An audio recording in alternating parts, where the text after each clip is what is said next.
Hello everyone!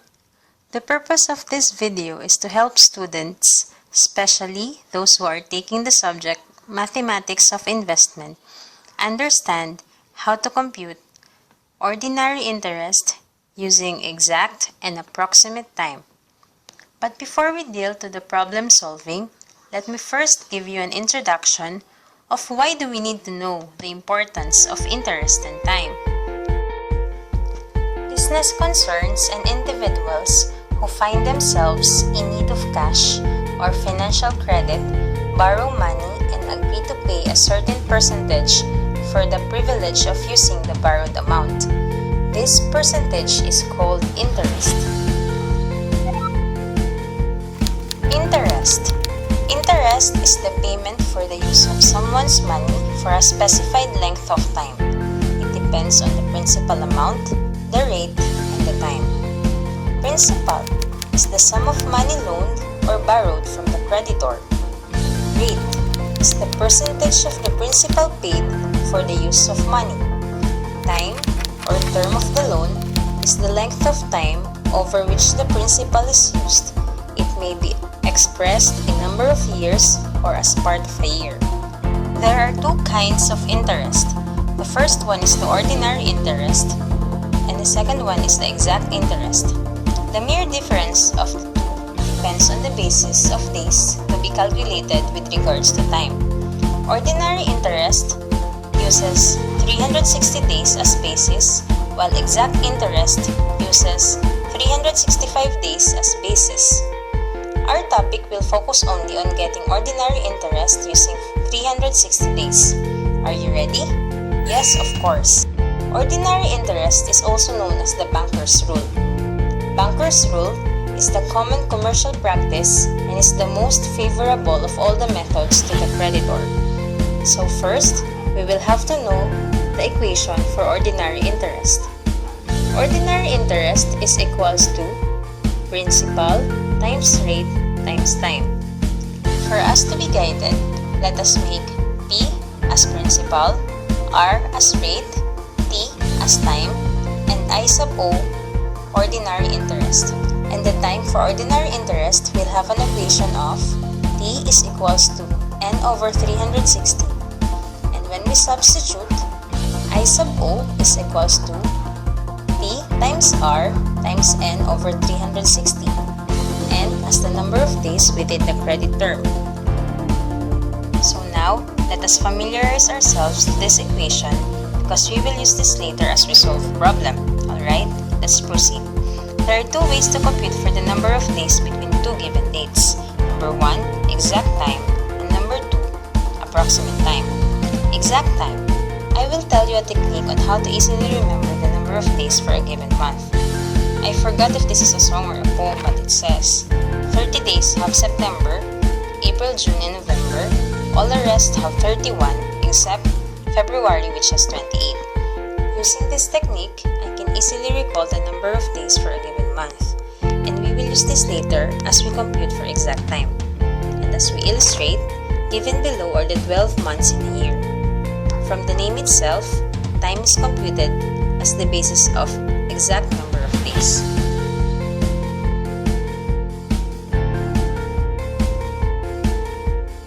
Approximate time. Approximate time is easier than the exact time because it no longer needs to compute for exact time, but it assumes that all months have 30 days. And as we illustrate, now that we already know the terms and the formulas to be used, we are ready to solve a problem. Are you ready? Let's do it. Problem. At the start of business on May 28, 2015, Miss Magandang Baghari loaned 50,000 pesos at the ABC Bank, which charges 6% interest. If the loan was paid on October 25, 2015, how much interest did she pay, assuming letter A, exact time is used, and letter B, approximate time is used? Based on the given problem, we can extract the following data.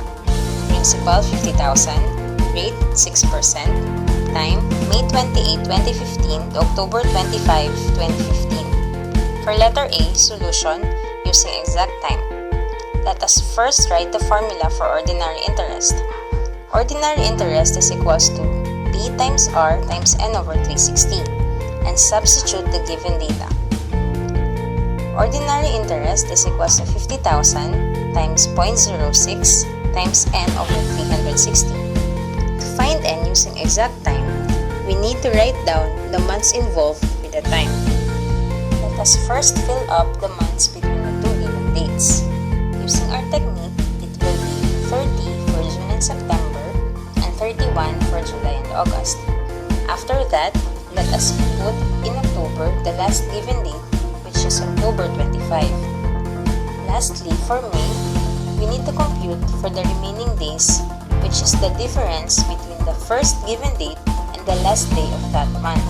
Therefore, the remaining days for May is equals to 31, which is the last day of the month, minus 28, the first given date, and 31 minus 28 is equals to 3. Therefore, the remaining days would be 3. Add the number of days and we will get a total of 150 days. This will be our N. Substitute N is equals to 150 to the equation. Therefore, I sub O is equals to 50,000 times 0.06 times 150 over 360. Therefore, our answer would be ordinary interest is equals to 1,250.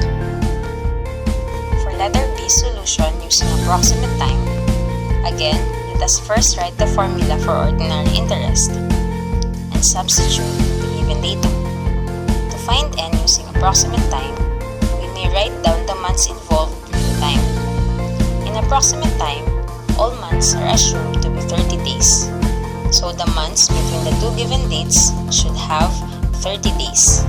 Again, for October, just write the last given date, which is October 25, and for May, we will again compute for the remaining days, which is the difference between the first given date and the last day of that month. This time, it is assumed to be 30 days. Therefore, 30, the last day of that month, minus 28, the first given date. 30 minus 28 is equals to 2. So the remaining days for me is 2. Therefore, the total number of days is equals to 147. This will be our N. Substitute N is equals to 147. Therefore, the formula would be ordinary interest is equals to 50,000 times 0.06 times 147 over 360. Therefore, our answer will be ordinary interest is equals to 1,225. We're done!